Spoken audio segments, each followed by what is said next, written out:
दोस्तों नमस्कार, स्वागत है आप सभी का। अगर फिर से आई चलते हैं बिहार की ताजा खबरों की ओर, लेकिन उससे पहले अगर आपने अभी तक इस चैनल को सब्सक्राइब नहीं किया तो कर लें, जिससे कि आपको बिहार की ताजा खबर रोजाना मिलती रहे।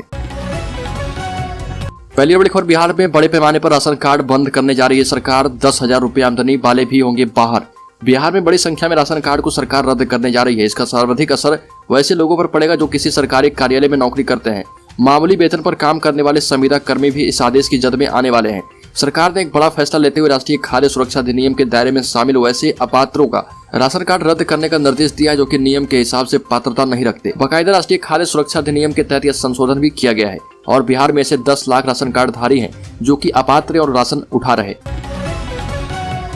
अगली बार, भागलपुर में कई टेक्सटाइल और लेदर इंडस्ट्री खोली जाएगी। बिहार सरकार ने की बड़ी घोषणा। आपको बता दें कि बिहार में सरकार की घोषणा के मद्देनजर बियाडा में प्लग एंड प्ले योजना के तहत 4 शेड का निर्माण कराया गया है, जिसकी आवंटन की प्रक्रिया शुरू कर दी गई है। वहीं नाथनगर में प्लग एंड प्ले योजना के तहत 2 शेड के निर्माण की प्रक्रिया शुरू कर दी गई है। इसके अलावा बियाडा परिसर में 50,000 वर्ग फीट में प्लग एंड प्ले के तहत शेड बनाने का प्रस्ताव विभाग को भेजा गया है। ऐसे में प्लग एंड प्ले योजना के तहत भागलपुर में लेदर और टेक्सटाइल की कई नई इंडस्ट्री खुलने की संभावना है। इससे लोगों को काफी राहत मिलेगी। बेरोजगारी दूर होगी। बियाडा प्रशासन लगातार इस दिशा में कार्य कर रही है। अगली खबर, बिहार में अति पिछड़ा आयोग का सर्वेक्षण जारी। मुख्य सचिव ने सभी जिलाधिकारी को सहयोग का दिया निर्देश। आपको बता दें कि बिहार में अति पिछड़ा आयोग का सर्वेक्षण जारी है। लगभग 1 दर्जन जिलों में सर्वेक्षण हो चुका है। इसी बीच मुख्य सचिव ने सभी जिलों के डीएम को वीडियो कॉन्फ्रेंस के जरिए आयोग के सदस्यों को सहयोग करने का निर्देश दिया और आयोग के सर्वेक्षण रिपोर्ट के बाद ही बिहार में निकाय चुनाव संभव हो पाएगा। ऊर्जा मंत्री विजेंद्र यादव ने कह दिया है कि अति पिछड़ा आयोग 1 दर्जन जिलों का दौरा कर चुका है। इसकी रिपोर्ट भी जल्द ही आएगी और दिसंबर तक राज्य में नगर निकाय चुनाव हो सकता है। अगली खबर, बिहार में पराली जलाई तो खैर नहीं, सरकार बंद कर देगी कई योजनाओं का लाभ देना। देश के कई इलाके में धान कटाई जोरों पर है। सरकार ने पराली प्रबंधन के लिए आर्थिक सहायता देने का ऐलान किया है।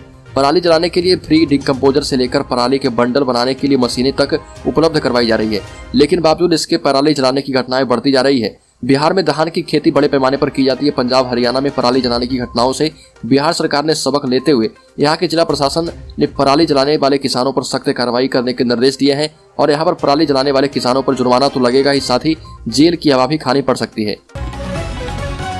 अगली खबर, बिहार पुलिस की कार्यशैली पर हाईकोर्ट का बड़ा फैसला। कहा कि सही ढंग से ट्रेनिंग देने की जरूरत है। पटना हाईकोर्ट ने एक महत्वपूर्ण निर्णय में कहा कि आम जनता का आपराधिक न्याय व्यवस्था में विश्वास बना रहे, ये सबसे आवश्यक बात है। जस्टिस अश्विनी कुमार सिंह की खंडपीठ ने राज्य पुलिस के द्वारा सही ढंग से एवं स्तरीय जांच नहीं किए जाने के मामले पर सुनवाई पूरी कर फैसला सुरक्षित रखा है और जिसे कोर्ट ने सुनाया। अधिवक्ता ओम प्रकाश की जनहित याचिका पर फैसला देते हुए स्पष्ट किया गया कि राज्य में पुलिस बल में रिक्त पदों को प्राथमिकता के आधार पर भरा जाए। कोर्ट ने पुलिसकर्मियों के वर्तमान प्रशिक्षण को अपर्याप्त बताते हुए कहा कि आज जिस तरह के अपराध हो रहे उसके मद्देनजर पुलिसकर्मियों को व्यवहारिक, स्तरीय और प्रभावी प्रशिक्षण देने की जरूरत है। अगली पर, तेजस्वी यादव के ममेरे भाई पर हुआ जानलेवा हमला, बाल बाल बची जान। आपको बता दें कि राज्य में लॉ एंड ऑर्डर की हालत क्या है, इसकी पोल खुलती जा रही। जब विधायक नेता के बच्चे सुरक्षित नहीं है तो आम लोगों का क्या हाल होने वाला है। तेजस्वी यादव के मामा सुभाष यादव के बेटे रणधीर यादव के ऊपर पटना में अपराधियों ने फायरिंग की। इस घटना में रणधीर यादव बाल बाल बच गए और हालांकि उनकी कार क्षतिग्रस्त हो गई है। पूर्व सांसद सुभाष यादव के बेटे रणधीर के ऊपर हमला उस वक्त हुआ जब वह जेपी सेतु से अटल पथ की ओर आगे बढ़ रहे थे। इस मामले में पुलिस कर्मियों ने शिकायत दर्ज कराई है। पुलिस के मुताबिक अपराधियों की पहचान को लेकर कुछ इनपुट मिले हैं। सीसीटीवी फुटेज की पड़ताल की जा रही है। घटना को लेकर जो पूरी जानकारी सामने आई है उसके मुताबिक रणधीर अपनी कार से जेपी गंगा पथ से गुजर रहे थे। अगली खबर, सुशील मोदी ने कहा कि लिखकर दे रहा हूं, बहुत जल्द आरजेडी जेडीयू का हो जाएगा विलय। बिहार में गठबंधन की सरकार बनने के बाद से बीजेपी और जदयू एक दूसरे पर जमकर निशाना साध रही है। इसी सिलसिले को आगे बढ़ाते हुए बीजेपी के कद्दावर नेता सुशील मोदी ने एक बार फिर से जदयू और राजद पर करारा हमला बोला। राजद जदयू के विलय के सवाल पर सुशील मोदी ने कहा कि लिखकर दे रहा हूं, लेकिन जो तय है वो होकर रहेगा।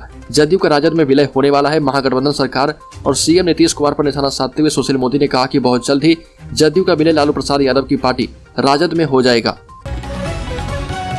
अगली खबर, राज्य के सरकारी विद्यालय में कार्य करने वाले नियोजित शिक्षकों एवं पुस्तकालय अध्यक्षों की वेतन विसंगतियां दूर की जाएगी। इसको लेकर बड़ी संख्या में आए शिक्षकों की आपत्तियों पर शिक्षा विभाग के द्वारा गठित 4 सदस्यीय समिति ने गहन मंथन के बाद समस्याओं को दूर करने का निर्णय किया है। और आपको बता दें कि गौरतलब है कि शिक्षा विभाग ने नियोजित शिक्षकों एवं पुस्तकालय अध्यक्षों को 1 अप्रैल 2021 को दे मूल वेतन में 15% की वृद्धि का निर्णय किया था। फिर विभाग ने 12 नवंबर 2021 को पे कैलकुलेटर के आधार पर मूल वेतन निर्धारित करने का आदेश जारी किया। इस विधि से वेतन निर्धारण हुआ तो बड़ी संख्या में शिक्षकों ने आपत्तियां दर्ज कराई है और इस पर अब निर्णय किया जाएगा। अगली खबर, जमुई जिले में बालू माफिया का पुलिस पर हमला, पथराव में मजिस्ट्रेट समेत आधा दर्जन पुलिसकर्मी घायल हो गए। जमुई सदर थाना क्षेत्र में अवैध बालू कारोबार के खिलाफ कार्रवाई करने गई पुलिस टीम पर बालू कारोबारियों ने हमला कर दिया।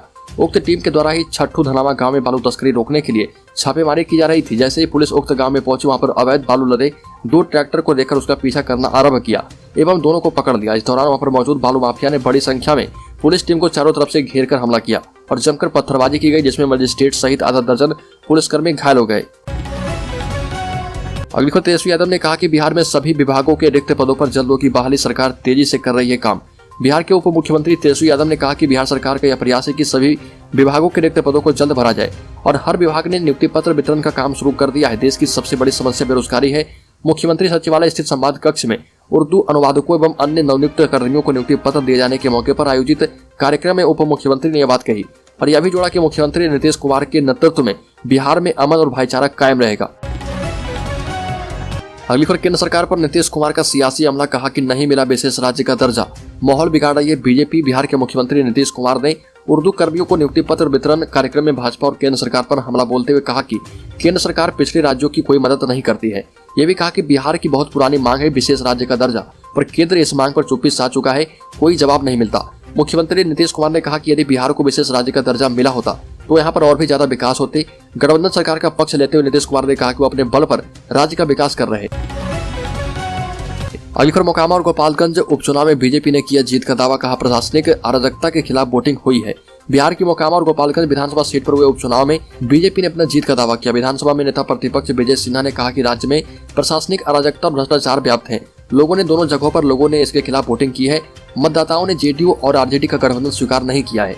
विजय सिन्हा ने आरोप लगाया कि नीतीश सरकार में एक डिप्टी सीएम के पास 5 विभाग, ये दर्शाता है कि इन्हें विभागीय कार्य कुशलता से कोई मतलब नहीं। जहां पर 2 राजा होते हैं वहां पर प्रजा हमेशा दुखी रहती है।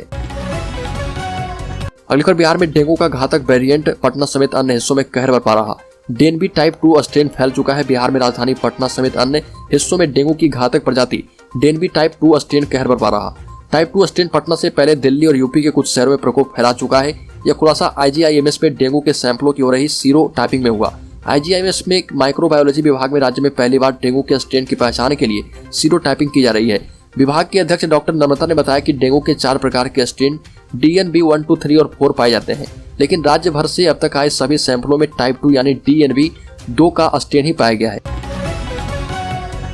अगली खबर, बिहार के सरकारी शिक्षकों के लिए 2 बड़ी खुशखबरी। वेतन के लिए शिक्षा विभाग ने जारी कर दी है राशि और नवनियुक्त शिक्षकों को वेतन भुगतान जल्द मिलेगा। सितंबर का वेतन भी जल्दी मिलेगा। आपको बता दें कि वेतन का भुगतान जारी करने को लेकर शिक्षा पदाधिकारियों एवं जिला शिक्षा कार्यक्रम पदाधिकारियों ने तेजी दिखाई है। बिहार में 43,000 नवनियुक्त शिक्षक जो कि प्राथमिक शिक्षक के पद पर तैनात हैं, उनका भी एकमुश्त भुगतान जल्द होगा। इसके लिए प्राथमिक शिक्षा निदेशालय की ओर से सभी जिला शिक्षा अधिकारियों और जिला कार्यक्रम पदाधिकारियों को निर्देश जारी किए गए। अगली खबर, औरंगाबाद में बच्चों की शिक्षा को सम्मान देने की भारतीय परंपरा को औरंगाबाद मुफस्सिल थाना क्षेत्र के एक गांव में एक शराबी ने तार-तार कर दिया। आरोपित गांव में ही मोबाइल टावर का संचालक है। उसने उसी टावर के कंट्रोल रूम में शिक्षिका से दुष्कर्म किया। घर लौटकर शिक्षिका ने पति को आपबीती सुनाई और सुबह पति के साथ औरंगाबाद महिला थाने में जाकर नामजद प्राथमिकी दर्ज करवाई है। महिला थानाध्यक्ष कुमकुम कुमारी ने बताया कि घटना के समय आरोपी चंदन शराब के नशे में था। वह गांव के मोबाइल टावर पर ड्यूटी करता है। पीड़िता के बयान पर चंदन के खिलाफ प्राथमिकी दर्ज की गई है।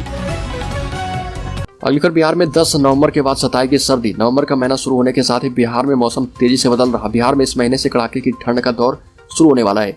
नवंबर महीने के दूसरे सप्ताह से राजधानी पटना समेत राज्य भर में न्यूनतम तापमान में गिरावट दर्ज की जा सकती है। मौसम विभाग की माने तो राज्य भर में पछुआ हवा का प्रभाव है। इस बीच हवा की गति 6 से 8 किलोमीटर प्रति घंटा कम होने के कारण फिलहाल तापमान में कोई खास गिरावट दर्ज नहीं की जा रही है।